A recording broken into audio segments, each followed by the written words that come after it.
Joining me live in the studio, I've got the Minister for International Development in the Pacific, Senator Zed Seselja. Thanks for your time.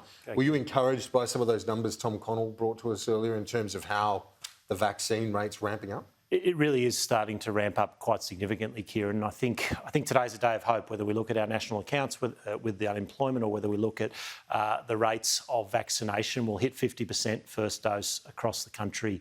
I think we would have hit that yesterday when we get the figures in very, very soon. But we are seeing a ramp up. If we look at the last 14 days, we've done over 3 million. So going at over 6 million a month already, but we're seeing it tracking like this. And states like New South Wales, I think, starting to see a really significant increase. We're seeing here in ACT as well. Tasmania have been ahead of the curve as well. It's the one silver lining of the outbreaks, isn't it? Well, I think there's it punctures any complacency.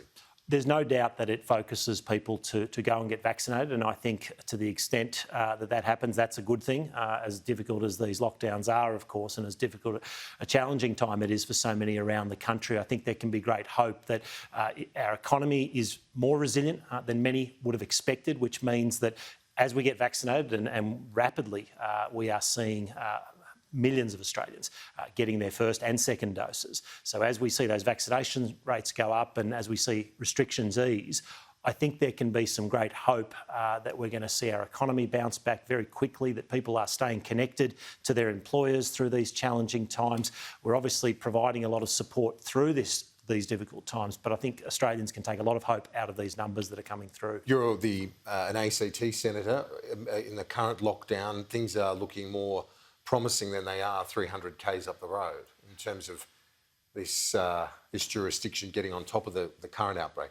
Well, look, we're certainly hopeful. What I've noticed in Canberra is Canberrans are following the rules. I'm noticing that when I'm out and about for my 1 hour exercise a day that Canberrans are wearing their masks. They're doing that in the supermarkets when they go out shopping. They're following the rules. It's difficult, I know, and I think there are some challenges. You know, I've raised issues around some industries that particularly, want to get back to work safely, like construction. I think that's going to be an important discussion to be having over the coming days because we're providing a lot of support. There's a lot of Canberrans, obviously, who is the government listening in terms of construction? Well, I think that's an ongoing discussion. I think certainly the industry has raised it. I've raised it. The opposition leader, Elizabeth Lee, has raised it. What I would say is most Canberrans are very fortunate. If you work in government, if you work in IT, a whole range of areas, you can continue to work from home. That's a great thing.